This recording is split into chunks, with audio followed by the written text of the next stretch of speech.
Angelique coming to you from Studio A at Annenberg Media Center. So, the news broke this week that J-Lo and A-Rod are dating.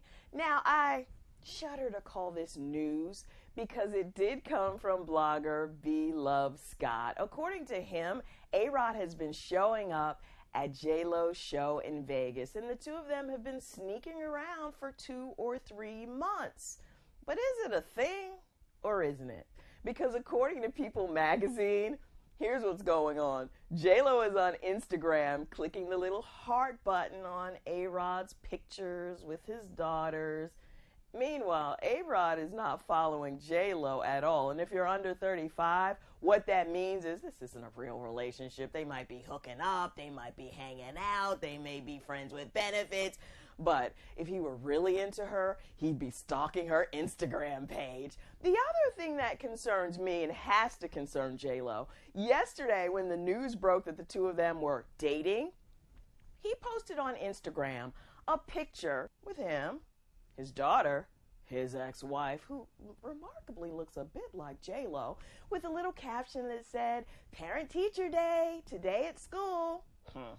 I don't think J-Lo appreciated that. What I do know for a fact, Shades of Blue debuted last Sunday, 10 p.m. on NBC. Do you think anybody would be talking about Jennifer Lopez right now or her show if it weren't for A-Rod? Yeah, I didn't think so either. Live from Studio A in Annenberg Media Center, if there's a leak, it must be Angelique.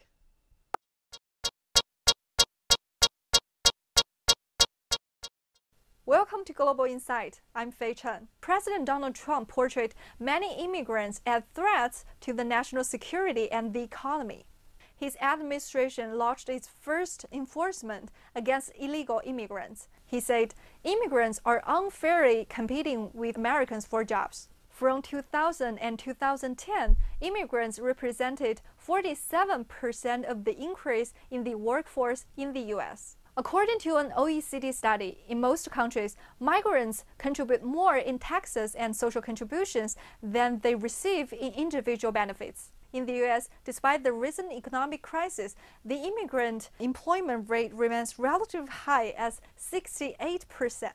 Under former President Barack Obama, the administration policymakers generally saw immigration as a net good. As President Donald Trump moves ahead to reduce the foreigners from entering the U.S. borders, another group of people are feeling threatened, people who are holding the non-immigrant working visa. A draft for Ms. Trump's consideration calls for the government to re-examine a range of visa programs. Here are all the non-immigrant temporary working visa types. The biggest portion goes to intra-company transferees who are granted an L1 visa. It's an approval for foreign workers to transfer to companies' U.S. branches. Another noticeable thing is that actually the majority of workers with extraordinary ability and achievement visa, or as it says O1 or O2 visa, are from Europe. Actually, Los Angeles and New York are the main destination of O1 or O2 visa holders. Why do people leave their country and chase their dreams here in the U.S.? How do they feel about the recent policy changes? Joining our show today is Bernard Bullen. He is a Spanish actor and O1 visa holder. That's correct, yep. Yeah, and he just played a film called Coyote. He's now based in Los Angeles. So welcome, Bullen. Thank you so much for having me here. So first, let's talk about your show. What kind of role you played in this film? It's about this man, Julio, is his name, which is a coyote. That's what he does for a living. He gets paid by his own fellow immigrants to sneak in the border to get in the U.S. to try to achieve a better life. And in one of those travels, things go very wrong.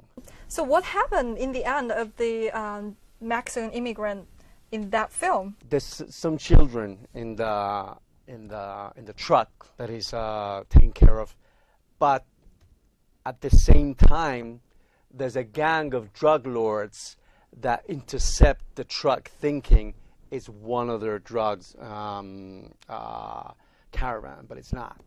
They start killing everyone, and I have to save. I put my life to save the children that are there in that truck. So in the end, he's a hero. I guess that should be a memorable experience for you. So just tell us a little bit more about your career. Why you want to be an actor here in the U.S.? Wow. It all started when I was in London. That's where my international career started.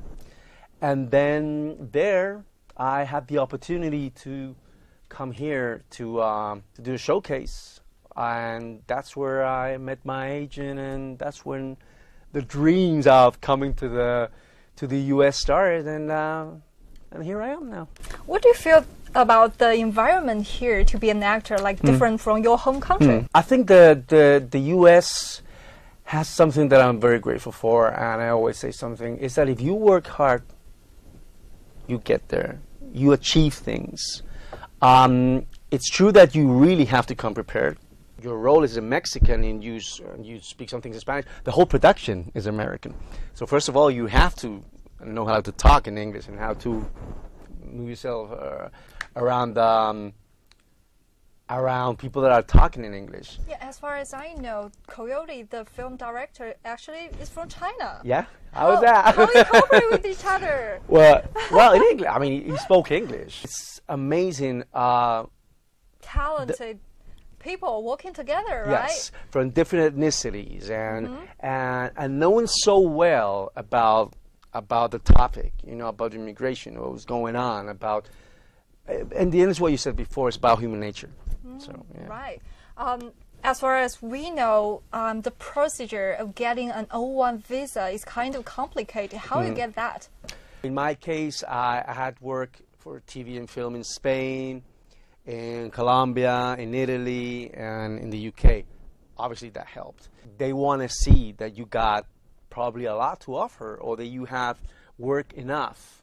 Yeah, so as you might know, President Donald Trump just ordered a rapid start of build a physical war on the border of Mexico. How do you feel about this policy? I'll believe it when I see it. But I'm asking myself, who's going to construct that wall? As President Trump said, Mexico will pay for that. Thanks, Perrin. Thank you so much. Us. Thank you so much for having me here. This is our show today. You don't want zero problems, big fella. Yup. Hi everybody, I'm Pasha Zolfaghari. And I'm Charlé Moore. And this is PC, a bi-weekly show where we discuss sports topics, and although our initials are PC, our commentary won't be. Now Charlé, did you know that in all American sports leagues, the MLS has the most foreign-born players, and the NFL has the least? Pasha, I did not know that. No? I was shocked, but it kind of makes sense when you think about it. Yeah? How so?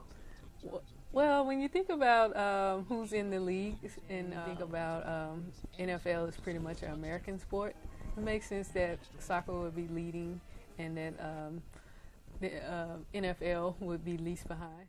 Surprisingly, we're both basketball people, and the NBA, I think, is making a strong push for the MLS as the most diverse and the league with the most foreign-born players. And actually, last year in the first round of the NBA, there was a broken record that 14 out of the 30 first-round picks were foreign-born, which I was floored when I heard that, because basically almost 50% of the best young players in the world were foreign-born. Thought they would have been a little more, but that is still a good number. You thought more foreign-born? Yeah. Oh, okay. I just see, especially since they're now playing a lot of games overseas, and the whole new scheduling of having more preseason games. Yeah, I thought that meant that they were also starting to recruit or scout and draft more foreign players. But I mean, that's still a good number. So yeah. I'm not saying that they're the NFL, but I was happy to know that they're expanding the horizon. The only thing is that mean that basketball talent is gonna be hurt from that? But I know that's a whole different story and topic. And speaking of the NBA as a foreign league, they've recently in news with the travel ban put up by an executive order through the office of President Trump. There were many countries that were banned from the United States, and Sudan being one of them. And we have two players, Thon Maker and Luol Deng, who are both from South Sudan. I actually read it online and caught it. So what did you think? How did you think they responded and supported their players? Well, in general, the NBA is a very progressive, I would say very forward-moving league in terms of civil and social rights in the world. Like, for example, you saw that the All-Star game got moved from Charlotte because North Carolina had a ban there was a bathroom ban for transgender people. And the NBA stood by the transgender community to actually move the All-Star game, which is a huge process if you think about it. I'll just read what Adam Silver said. I do have concerns about travel bans. Putting aside the justification of them for a second, we are a business based on global mobility. As I said earlier, 25% of our players were born outside the U.S. We do a tremendous amount of business on a global scale.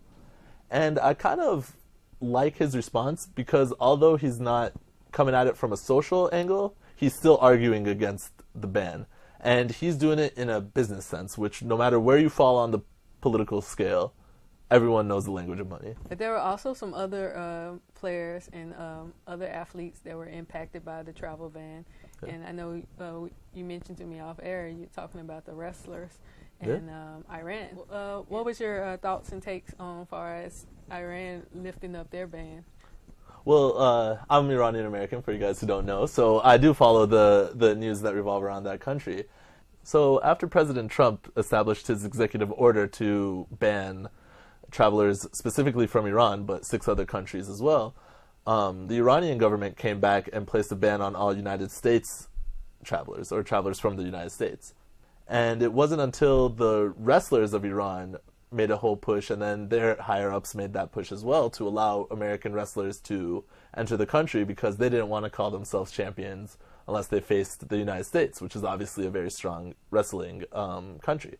You see this phenomenon of sports building bridges that politicians have either destroyed or refused to build.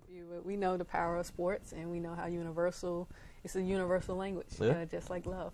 So I think it's great that the sports world is impacting and leading by example of how our politicians and politics should be ran. What also was interesting about that is I learned that the wrestling community in Iran had just accepted their first woman to enter into the arena in 2014. And on the topic of female sports and the travel ban and everything, I know you have spoken to U.S. Olympian and Muslim woman Ibtihaj Muhammad. Can you speak about when you met with her and talked to her a week ago? Yes, actually I met her 2 weeks ago at the Super Bowl. She was speaking at a community event with all high school girls, and she talked about her faith, one thing, and then she also talked about just her ethnicity and her representation and her image and how important it was for her to bring diversity to her sport. She pointed out, made a valid statement and a good point in pointing out that it's all about the solidarity. It doesn't matter of our different backgrounds, our different religions, but we all should be able to come together. And sports is one thing that does that. And so we bonded, of course, because we are both athletes, and we also bonded for the fact that we can respect each other for our beliefs. Met a fencer before, met a few Olympians in my life, so I was happy to see her, and I think she inspired and impacted those girls too. I mean, learning that she's probably the first, not only the first American to play in the Olympics with a hijab, but I'm sure she's probably the first African American in the sport, fencing sport to represent on that level. So great representation.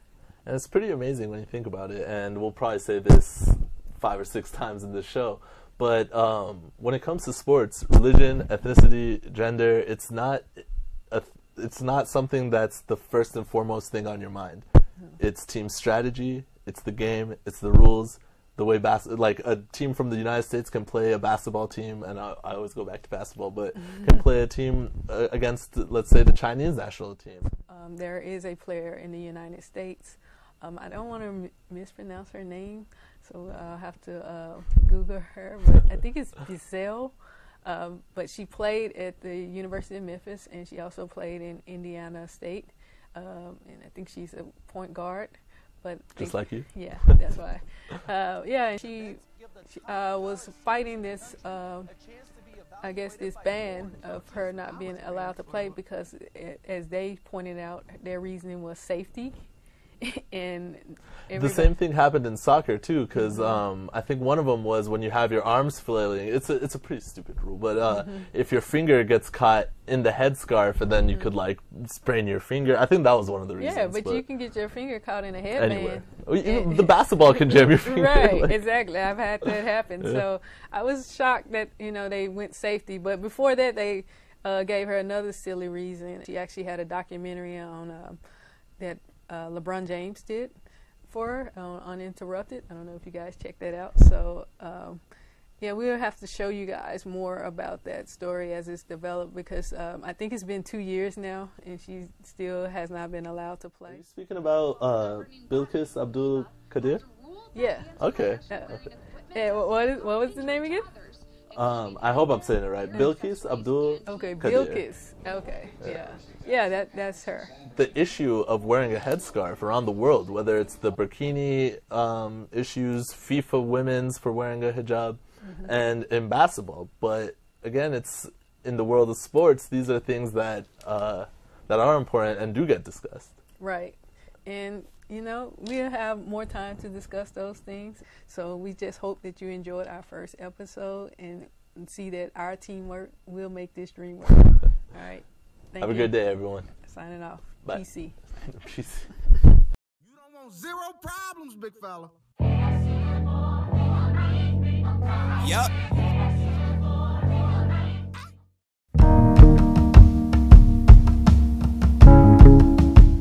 Hi, welcome to In the Mix. I'm your host, Charlé Moore, and today we have a special roundtable about music and immigration. I'm here with two special guests. My first guest on my left is Jeremy Heck. He's an international artist from Canada.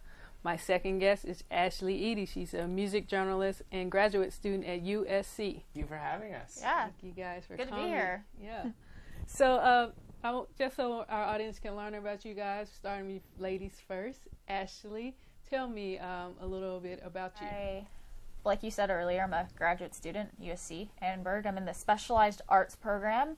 I did my undergrad at Vanderbilt where I studied clarinet performance and French. Whenever I tell people that, they're always kind of like, oh, well, that's so weird. Like, how did you get into journalism? But, well, music didn't really work out, so I thought, okay, well, what am I going to do with my life? And I figured, well, I like to write. I can write about music. So, yeah, here I am. All right. And Jeremy? Well, if I had to describe myself, I don't like to necessarily box myself into one thing. I like to do a lot of different things. So I think I'd probably consider myself an artist, a writer, a blogger, personality. I just like to be myself in all different realms. So I write, I do interviews, I make music, but I basically just like to create and hopefully use my word to inspire other people. Music. What kind of music do you guys like? What interests or inspires you guys on a daily basis? Okay, so this is going to be really ironic. I'm from Nashville, which is Music City, the country music capital of the world, but I don't like country music. Wow. I mean, Johnny Cash, Merle Haggard, okay. Are you allowed back there even? Right? I mean, but yeah, so pretty much anything but country. My favorite band is Radiohead, if that tells you anything. Seen them live, Bonnaroo 2012. They were amazing. I'm a total geek about music. I really like hip-hop a lot. I mean, I grew up on a lot of stuff. I like John Mayer, Jack Johnson. I went through an emotional phase. Sometimes I like to listen to Frank Ocean and get in that mood, but for the most part, it's Kanye, Drake. Cudi was a really big inspiration back in the day. Anything that moves me, whether it's just by the music or the lyrics. Of course, earlier there was a travel ban against immigrants, and we were talking about how artists may have been affected. There were a few entertainers that were not going to be traveling to the awards. We know we just had the Grammys and also the Oscars, and a couple of international artists were going to protest by not traveling or didn't want to go through the hassle. Can you guys tell me what's your take? It's a little bit different. It seems like we're more accepted in the States for whatever reason. We're close neighbors. I'm from Winnipeg, so it's a smaller city in Canada. And we produce some of the best music, in my opinion, in the States currently. I say we don't have that many artists out here, but the ones we have are very big, with Justin Bieber, The Weeknd, Drake, Tory Lanez, Party Next Door. So I mean, those guys are very influential. So I think at this point, we're so entrenched in the U.S. scene that it's tough to kind of say we're not allowed here. But at the same time, it's very difficult in Canada to make it in Canada. Like, you still need to come to the States. You have to have some sort of connection here. You kind of need to blow up here, and then you go back home. So for me personally, I felt like I needed to come here, make certain connections in the industry, and then I go back home. Like, yeah, I made it. You know what I mean? So I feel like I personally still would come to the States. I don't have a problem. However, I think the travel ban is something that I don't personally agree with, and I think the influence that international artists have had on the culture here should never be overlooked. Me personally, obviously, like everyone else of a liberal mindset, I really don't like the travel ban. I think, you know, people preach that America is this land of opportunity and acceptance, and I feel like in order to be in line with that, we have to accept everyone, and not just people who look American, whatever that means, because I mean, like, we all come from different places, we all look different. This isn't just like a homogenous land. Like, we should be accepting people of like all races, all religions, you know, all from everywhere. And I feel like since, you know, in the 21st century, we're trying to promote this idea of like a global community, that I feel like the travel ban is really detrimental to that, because it's saying that, okay, these certain people from these certain countries, this certain region, like, you're not welcome here. And that's really counterintuitive. Personally, that's why I love hip-hop, because it's so inclusive. As much as I recognize it was originally a black culture, and I'm a white kid in this culture. Really? Yeah, it's crazy. You couldn't tell at first. But you're accepted as long as you have the skill. You know, if you can rap, you can rap. If you can make good music, you can make good music. And to stop it and say it's just one thing, or it's just where it started, you're losing out on so much other good music and so many other sectors of hip hop that have come just from like the boom bap origins in New York. You mentioned something about inclusiveness, and that is big, and something music is known for bridging cultures and race and everybody together. Tell me, Ashley, how does your work as a journalist, how do you think you're a part of that inclusiveness, or what do you do as far as when you're writing or telling a story about an artist? Yeah, I guess in the context of inclusivity, I just try to tell the person's story accurately. Like, instead of, like, if I have somebody on my podcast, or if I'm interviewing someone, I guess I don't talk as much as I listen. I really try to listen to what the person I'm interviewing has to say, and letting them tell their story, and trying to tell the story in a way that's fair and representative of them, and not try to falsify information, because, you know, we're in the time of alternative facts, fake news. I don't want to, you know, perpetuate any of that. So yeah, I think it's just like telling the truth as best as you can and letting people speak for themselves.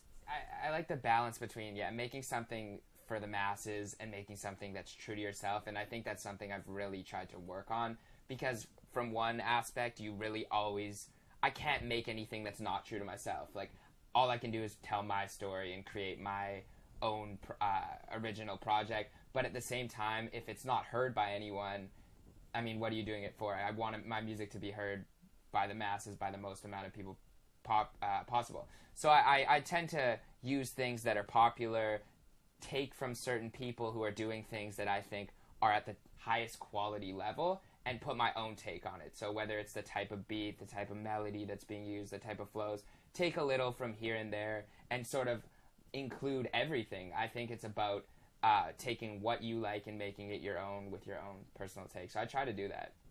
How do you guys see yourselves, I guess, either being a part of the solution or even caring about it as far as that? So we'll wrap it up on that end. Well, right now I have a podcast. It's on SoundCloud. It's called Top Bunks and Aisle Seats. It's basically where I just talk to local musicians about their music and kind of what's going on in the world. So I guess as far as alleviating the sort of chaos out there with, you know, like the Muslim ban and all this horrible stuff with Trump that's going on, I guess what I would do is just like branch out more, just reach out to as many people as I can from different communities and just try to, like I said earlier, represent them well and tell their stories accurately. And you, Jeremy? Well, right now I'm working on finishing up an EP that I've been working on for a long time. But What's a long time? A year probably in terms of ideas and everything. Long. It's not too long. Yeah. I'm not gonna Frank Ocean and go 4 years. I don't have that kind of fan base. So I'm hopefully gonna put that out pretty soon on Apple Music, and I want to continue writing. I write a weekly blog that a lot of people seem to tune into and tell me that they're inspired by. And I've recently been working with Power 106 a lot as an internship. So Nice. yeah, working with some of my favorite artists that I grew up listening to, and to be able to contribute questions to their interviews and meet them and pick their brains is something that's a dream come true. So What's the most recent artist? I met Schoolboy Q today. Oh, nice. Yeah. So he was super cool. He was Yeah. making fun of my shirt that I was He's wearing. Cali. Yeah, he's Yeah. very Cali. But the first artist I actually ever got to work on an interview with here was Chance the Rapper. So Really? it was Oh, So I mean that's super cool to just see how far he's come. I know. I'm such a fan of his now. But in terms of immigration, I mean, we'll see. If I can, I'd love to stay here and try to progress things as much as possible and make whatever effect I can. So if you guys would have me, dear Mr. President, I would love to make an impact in this country So positively. I would like to thank my guests for coming today. We had a great show. I thank them for being a part of this roundtable. And you guys can check us out also on social media. That's In The Mix. Be on the lookout for our guests on their social media. So. You can find me at Twitter and Instagram is at Jeremy_Hecht. That's HECHT. Same with Facebook at Jeremy_Hecht.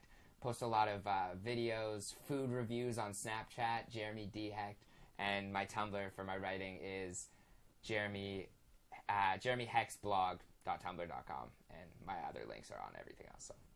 So my podcast, you can follow me on SoundCloud. It's Top Bunks and Aisle Seats. And then just my personal accounts, Instagram and Twitter.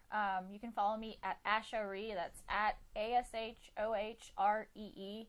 And I'm not as active on Tumblr as much as I used to be, but I mean, if you want to see my posts about sunsets and cats, then you can follow me on Tumblr.